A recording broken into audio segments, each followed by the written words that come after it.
we engage in moral reasoning to explain ourselves to others, to convince others that we are a good person.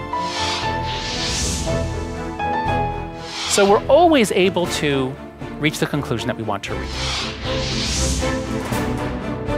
People care about issues of care and harm and violence. Of course, that's part of morality, as is fairness and cheating, but also liberty and oppression, loyalty and betrayal, authority and subversion, sanctity and degradation. Of course they hate each other. Each side looks really bad to the other side. And that's why they demonize each other so much. Be the change you seek. If you want to change something, start with yourself. Be more humble.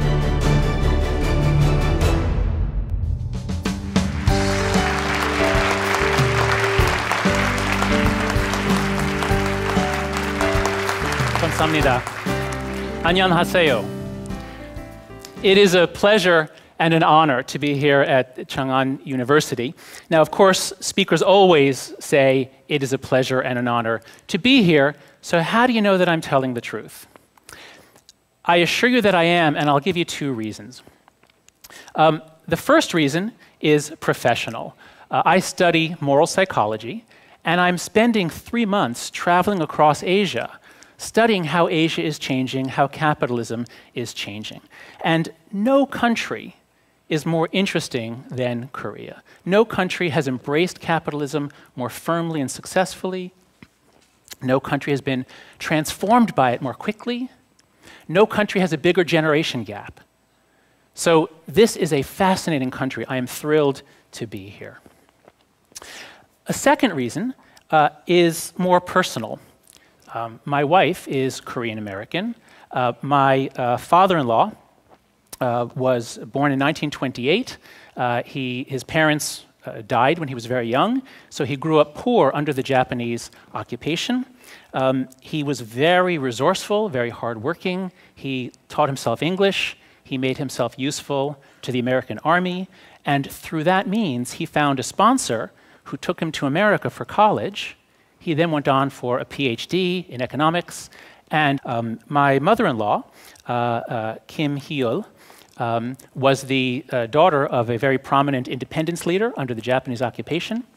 So the history of Korea is very much the history of my family.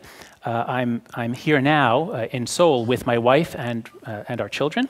I'm making my first visit to Seoul, and so when I tell you that I am pleased and honored to be here, I really, really mean it. It is a thrill to be able to see Korea, to meet the Korean half of our family, and to introduce my children to their Korean cousins and to their Korean heritage. So thank you for welcoming me.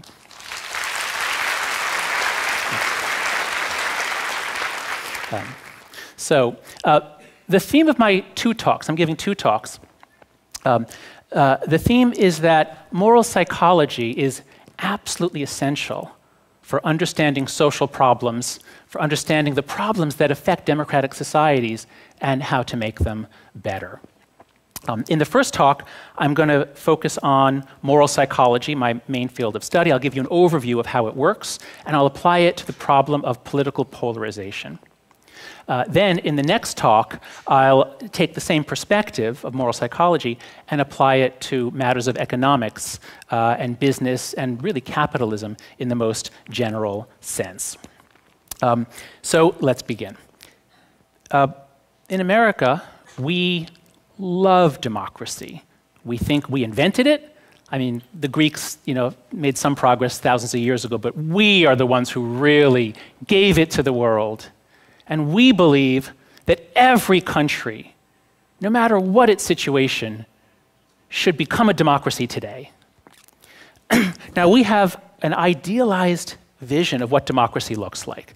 This is a famous painting by Norman Rockwell called Freedom of Speech. It shows a man, you can tell that he is from a working class background from the way he's dressed. You can see that he is standing up in a town hall meeting, stating his opinion. You can see the other people in the scene are wealthier than him. They're from the professional class, but they listen respectfully and attentively. Because in democracy, all voices are equal, all count the same. So that's the beautiful image, the beautiful vision. The townspeople will listen to each other, and then by the magic of democracy, the way forward will become clear. Now, the reality in America these days is actually a bit more like this. Okay, it's not literally like this, it's more like this. Lots of anger nowadays, lots of arguing, lots of division. And that's among the people themselves. The politicians themselves are even more divided and dysfunctional. We had a very shameful episode a year and a half ago. The Congress people from the Republican Democratic Party could not agree on a resolution to pay the bills, to pay for the government, and so the government shut down for 13 days. This, I think, brings shame to America, it brings shame to democracy, and it brings big smiles to the news media in authoritarian countries who covered this quite a lot, as in China and other places, to say, look at this, look at democracy, you don't want that. So I think we have an obligation to figure out what's going on and how to make it better. I can show you exactly what's happening in America in 3 graphs, and as you'll see, these processes apply to Korea as well. So this graph shows how polarized the 2 major parties are from 1880 through the present. The red line is the House of Representatives, the blue is the Senate. Those are the 2 parts of our Congress. And what you can see is that in the years after the American Civil War, we fought a horrible civil war in the 1860s. So in the years after that, the Congress was extremely divided on the left-right dimension. There was a liberal party, a conservative party. The parties were very, very far apart. That's what the high lines mean, very polarized. But then in the middle of the 20th century, polarization dropped to very low levels for many reasons, one of which, though, was the Great Depression followed by the Second World War. When a country goes through shared tragedy, it tends to unite people for a while. And I think that's a very important lesson for Korea as well. But then, more mysteriously, it begins rising again, especially in the 1980s and 1990s. But there's no war, there's no external threat. Why is America getting so polarized in the last 30 or 40 years? It's not just the elites, it's not just the politicians and the media, it's also the people. This graph shows how divided Americans are by various categories. So a research company called Pew surveys Americans every year. If you average together a whole bunch of questions and you look, how far apart are men and women on average? That's the bottom line by gender. 6 points out of 100 on average. So men and women are not very different. And that difference has been constant. It has not really changed since the 1980s. A religion, only 7 points apart on average. Not very big, even though America has a lot of religious diversity. By income is more, rich and poor a bit further apart, but that has not been changing. It's been constant. Education, race is a little bit more, but still that's been constant. The only thing that's been changing in America is when you look at Republican versus Democrat. That was in the middle in the 80s, but now it is by far the biggest dividing line. Our values, our beliefs are really, really different based on the 2 parties. One final graph. When the people and the politicians are so divided, it devastates trust in government because everything is partisan. You don't trust the other party to do what's good for the country. So as you can see here, trust in the 3 branches of our government was not all that high in the 1990s. Only about half of the people trusted 2 of the main branches. But it really has dropped a lot in the just since 2005. 7% of Americans trust the US Congress or think it's doing the right thing or generally tries to do the right thing. These are horrible statistics for a democracy. I was curious when I arrived here, I was curious to find out, are these things happening in Korea? And I found that, in fact, they are. This is a very interesting working paper by a professor at Korea University, Professor Lee.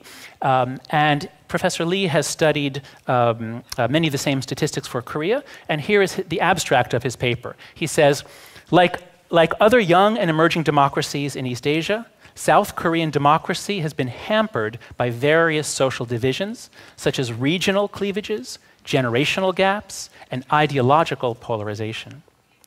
In recent years, rising party polarization has been the most serious hindrance for South Korean democracy. So our problem is your problem. He illustrates it with this very interesting graph.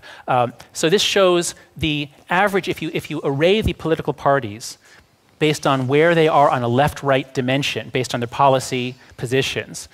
When we go back to 2000 and look at Korean politics, we see that all the major parties were fairly close together. They were not spread out far on the left-right axis. Now, I can't keep your parties straight because they seem to change every time I turn around, but what you see in the next, 4 years later, in 2004, you see they have really spread out. And then in 2008, a snapshot of where they are is about the same degree of polarization. And then in 2012, it gets even a little bit wider. So your parties are also spreading out. When you have that degree of polarization, you tend to really dislike the other people, and basic human decency disappears. And you can get these, I don't know whether to call them wonderful or terrible spectacles. I mean, it's great fun to watch on YouTube, well, you've all seen this. Polarization then leads to distrust, and in Korea as well. The best measures of trust come from a public relations firm called Edelman. They administer this survey every year, and here's a summary of their findings focusing on Asia. When they look at what percentage of people report trust in government, business, and media, what they find is that China actually reports extremely high levels of trust. Now, with China, you can't be sure how people are thinking about answering a question, but even if we assume, I think we can assume that the Chinese right now, from what I've seen, I was just in China for a month, they seem very confident in their government and very optimistic about business and Chinese business. So they are very pleased with the way things are going, and that shows up in these trust numbers. Hong Kong, Japan, and especially Korea, South Korea, show very low levels of trust. Korea has one of the lowest levels of trust in the world, at least of the countries surveyed. Only 33% report trust in the government and 36% in business. I think this is a disaster for democracy. It makes it hard to make good policies. I think the politicians in all parties should see this as a national emergency, because South Koreans really, really don't trust their government, as newspaper headlines tell us. And of course, this is especially severe after the Seawall ferry tragedy. Business is doing as badly in Korea as is government. This graph shows how people around the world trust, how much trust they have in business. The red line is for people in the dozens of countries surveyed. So overall, global trust in business hovers around 52%. It dipped in 2012, but then it actually went up to actually a fairly high, historically high level, 56% by 2013. Korea used to be just a few points below that in terms of trust in Korean business.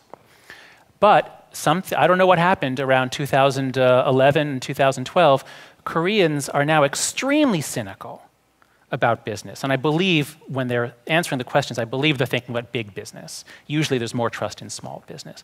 But here too, I hope that business leaders will look at these numbers and think this is a national emergency. Business is the engine that drove the Korean miracle. It's the engine that creates prosperity. And if Koreans have lost faith in it, then what will happen in the future?